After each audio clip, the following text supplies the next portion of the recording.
Primary sources: International Atomic Energy Agency IAEA reports January 2025. Statements from Iran's Ministry of Foreign Affairs published via IRNA agency. Analysis by Trita Parsi, author of Losing an Enemy, Obama, Iran, and the Triumph of Diplomacy, Yale University Press. Verified reports from Reuters and Associated Press. Data from Stockholm International Peace Research Institute, SIPRI, on economic sanctions.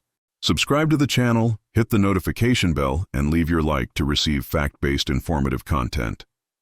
The early morning of January 14, 2025, brought something few expected. Diplomats in Vienna woke to news that would make the world hold its breath. Iran had crossed a new threshold. According to the confidential International Atomic Energy Agency report leaked to international press, the Fordo facilities significantly increased uranium enrichment. The numbers don't lie. 60% purity, a technical plateau that separates civilian use from military capability by an increasingly narrow margin. Rafael Grossi, IAEA Director General, convened an emergency meeting. His words echoed through the corridors of global power. The situation demands immediate attention. The clock doesn't stop. The consequences of inaction could be irreversible. Tehran responded through its official spokesperson, Nasser Kanani. Statements published by Iranian news agency IRNA were clear. Iran's nuclear program follows peaceful parameters established by the Nuclear Non-Proliferation Treaty. Any claim to the contrary represents interference in the nation's sovereign affairs. But the numbers tell a different story. Leave your comment about what you think of this diplomatic escalation. Your opinion matters. Historical context cannot be ignored. Trita Parsi, in his academic work, Losing an Enemy, published by Yale University Press, documents decades of mutual distrust. The 2015 nuclear deal, known as JCPOA, represented a window of hope. United States, United Kingdom, France, Germany, Russia, and China negotiated for years. Then came 2018. The Trump administration unilaterally withdrew the United States from the agreement. Economic sanctions returned with full force. The impact was devastating. According to data compiled by Stockholm International Peace Research Institute, Iran's economy contracted 17% between 2018 and 2020. Local currency devalued 70%. Inflation reached 50% annually. The Iranian people paid the highest price. Internal protests began in September 2022. The Mahsa Amini case became a global symbol. Associated Press reports documented demonstrations in more than 80 Iranian cities. The government's response was severe. Human rights organizations recorded hundreds of arrests. Internal pressure met external pressure. Washington intensified sanctions. The U.S. Treasury Department added dozens of Iranian entities to the blacklist. European banks ceased transactions. Oil companies halted operations. Economic isolation deepened. But the nuclear program advanced. If you're following this analysis, leave your like and subscribe so you don't miss the next developments. January 2025 marks an inflection point. 3 simultaneous events created a perfect storm. First, Iran's December parliamentary elections resulted in an overwhelming victory for hardline conservatives. The new Majlis, Iranian parliament, signaled an inflexible posture in international negotiations. Diplomatic pragmatism lost ground to nationalist rhetoric. Second, the rapprochement between Iran and Russia reached unprecedented levels. Moscow, isolated by Western sanctions due to the war in Ukraine, found in Tehran a strategic partner. Military technology transfer accelerated. Iranian Shahed drones appeared on Ukrainian battlefields. The alliance worries Western capitals. Third, the Middle East experiences renewed instability. Conflicts in Syria, Yemen, and Palestinian territories create an environment conducive to Iranian power projection. Groups supported by Tehran expanded influence. The Shiite arc consolidates from the Persian Gulf to the Mediterranean. International security analysts observe with apprehension. Ray Taki, senior fellow at the Council on Foreign Relations, published detailed analysis in January. His conclusions are grim. The diplomatic window is closing. Each week of inaction reduces available options. Indirect negotiations between Washington and Tehran occur through intermediaries in Oman. Sultan Haitham bin Tariq plays a crucial role. American and Iranian diplomats don't meet directly. Messages cross the Gulf of Oman in delicate diplomatic ballet. Iranian demands are known. Complete removal of economic sanctions. Binding guarantees that the United States will not abandon a future agreement again. Compensation for economic damages caused since 2018. Recognition of Iran's right to a robust civilian nuclear program. Washington established clear red lines. Iran cannot exceed 5% uranium enrichment. IAEA inspections must have unrestricted access to all facilities. Ballistic missile program needs to be included in negotiations. Support for regional armed groups must cease. The gulf between positions seems insurmountable. Leave in the comments. Do you believe diplomacy can still work? Europe tries to mediate. France, Germany, and the United Kingdom, known as E3, maintain open channels with Tehran. Emmanuel Macron called Iranian President Masoud Pezeshkian 3 times in December. The conversations were described as frank but produced no concrete advances. Olaf Scholz, German Chancellor, offered a package of economic incentives, investments in Iranian infrastructure, technology for renewable energy, cooperation in public health. The proposal still awaits formal response from Tehran. Rishi Sunak, British Prime Minister, adopted a tougher tone. In a speech to Parliament on January 10th, he warned about consequences of Iranian intransigence. Options remain on the table. London coordinates with allies on additional measures. The phrase "options on the table" carries weight. American military maintains robust presence in the Persian Gulf. Aircraft carrier USS Gerald Ford patrols international waters. Regional bases remain on high alert. Israel observes with particular intensity. Benjamin Netanyahu publicly declared that nuclear Iran represents an existential threat. Israel Defense Forces conducted large-scale exercises in December. F-35 fighter jets simulated long-range missions. Yoav Gallant, Israeli Defense Minister, visited Washington on January 8th. Pentagon meetings lasted hours. Military coordination between allies intensified. Details remain classified, but the significance is transparent. Persian Gulf countries navigate a complex dilemma. Saudi Arabia, United Arab Emirates, and Kuwait literally live in the shadow of Iranian nuclear facilities. Any military conflict would directly affect their populations and economies.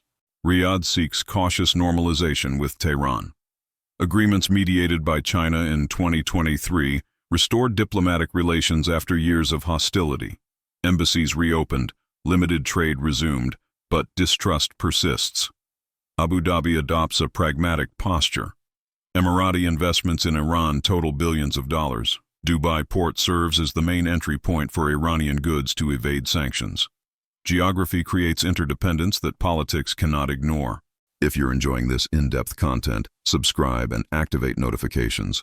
The Iranian population suffers direct consequences. 85 million people live under the weight of the most severe economic sanctions in modern history. Essential medicines are lacking in pharmacies.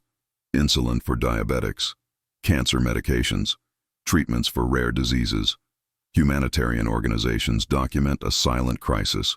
Human Rights Watch published a report in December detailing impact on civilians. Children die from lack of basic medicines. Hospitals operate with obsolete equipment. The health system gradually collapses. Young Iranians face an uncertain future. Unemployment among those under 30 exceeds 40%. University graduates work in jobs that don't require higher education. Brain drain accelerates. Thousands emigrate monthly. But the regime maintains firm control. Security forces repress dissidents with brutal efficiency. Social networks face constant censorship. VPNs are systematically blocked. Space for internal opposition shrinks. Paradoxically, external pressure strengthens the government's nationalist narrative. Iranian leaders portray the crisis as a foreign conspiracy. Anti-Western rhetoric resonates with segments of the population who see sanctions as unjust economic warfare. Ayatollah Ali Khamenei, supreme leader, gave a speech on January 11th to a crowd in Tehran. His words were broadcast nationally. Iran will not bow to intimidation. The nation will resist with dignity. The nuclear program will continue within international legal parameters. The reference to legal parameters is crucial. The Nuclear Non-Proliferation Treaty, which Iran signed in 1968, guarantees the inalienable right of countries to develop peaceful nuclear energy. Tehran argues that its program fits exactly into this category. Critics point out inconsistencies. If objectives are peaceful, why enrich uranium beyond 5% needed for civilian reactors? Why build fortified underground facilities? Why limit inspector access? The questions echo in security rooms of world capitals. China plays an ambiguous role. Beijing maintains extensive commercial relations with Iran.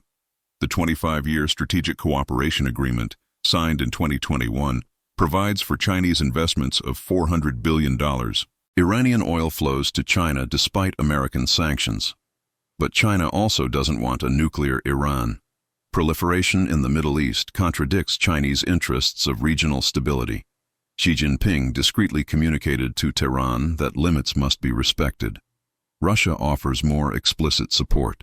Vladimir Putin sees in Iran a strong counterweight to Western influence. Bilateral military cooperation expanded dramatically. Sergei Lavrov, Russian foreign minister, visited Tehran in December. Agreements on air defense and missile technology were renewed. Share this video so more people understand the complexity of this crisis. Experts divide on possible scenarios. Ali Vaez, director of the Iran project at International Crisis Group, published analysis on January 12th. He identifies 3 probable trajectories. First scenario: last-minute negotiation. Economic pressure forces Tehran to accept less favorable terms. Washington offers sufficient concessions to save Iranian face. Limited agreement is reached, avoiding the worst. Second scenario: prolonged containment. Current situation crystallizes. Iran maintains nuclear program in technical limbo. Sanctions continue but are not intensified. Region lives in permanent tension but avoids direct conflict. Third scenario: military escalation. Diplomacy fails completely. Israel launches preemptive strikes against Iranian nuclear facilities. United States is dragged into regional conflict. Humanitarian and economic consequences are catastrophic. Which scenario is most likely? Analysts hesitate to predict. Variables are numerous. Political leadership can change. Unpredictable events can alter calculations. History teaches that the Middle East defies predictions. What is certain? The current moment represents a historical crossroads. Decisions made in the coming weeks will shape the region for decades.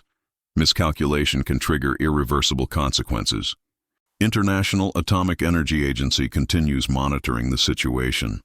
Inspectors visit Iranian facilities monthly. Technical reports are delivered to the UN Security Council. The work is meticulous but limited by denied access to certain locations. Antonio Guterres, UN Secretary General, appealed for restraint on January 13th. His official statement emphasized the need for dialogue. The international community must support diplomatic efforts. Alternatives to negotiation are unacceptable. Leave your like if you believe in the importance of fact-based journalism. Iranian media presents a radically different perspective. Tehran newspapers publish editorials accusing the West of hypocrisy. Israel possesses an undeclared nuclear arsenal. India, Pakistan, and North Korea developed nuclear weapons outside the NPT. Why is Iran treated differently? The question resonates among non-aligned nations. Brazil, South Africa, and Indonesia expressed sympathy for Iranian arguments. Non-aligned movement, representing 120 countries, defends Iran's right to peaceful nuclear energy. But diplomatic support doesn't translate into material support. No country is willing to openly defy American sanctions. Global financial system operates predominantly in dollars. Banks that facilitate transactions with Iran risk exclusion from Western markets. The result is effective economic isolation. Iran trades mainly with China, Russia, Turkey, and some regional neighbors. Total volume represents a fraction of Iranian economic potential. Iranian civil society manifests growing frustrations. Sporadic protests continue despite repression. Teacher strikes, retiree demonstrations, environmental protests. Each movement is small, but collectively they indicate profound discontent. Iranian activists in exile amplify internal voices. Social networks transmit protest videos. Testimonies of arbitrary arrests circulate internationally. Pressure on the regime increases even though concrete changes are slow. The fundamental dilemma remains unsolved. How to reconcile regional security with sovereign rights?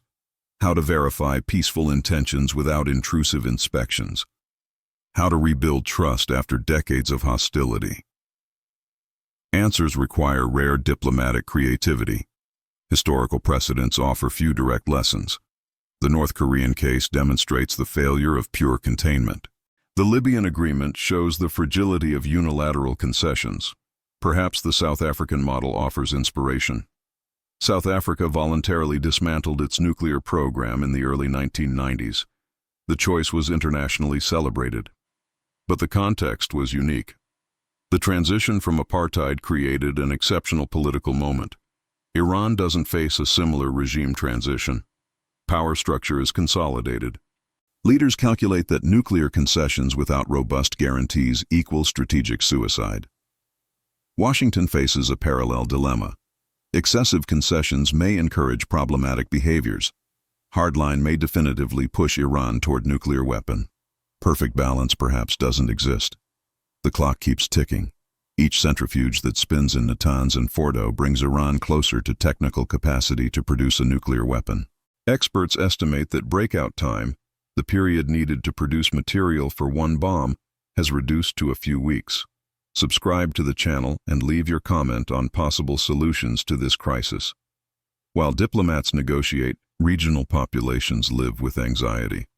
Financial markets react nervously to each headline. Oil price fluctuates with rumors of growing tensions. Airlines adjust routes avoiding sensitive airspace. International community waits. Next meetings in Vienna are scheduled for late January.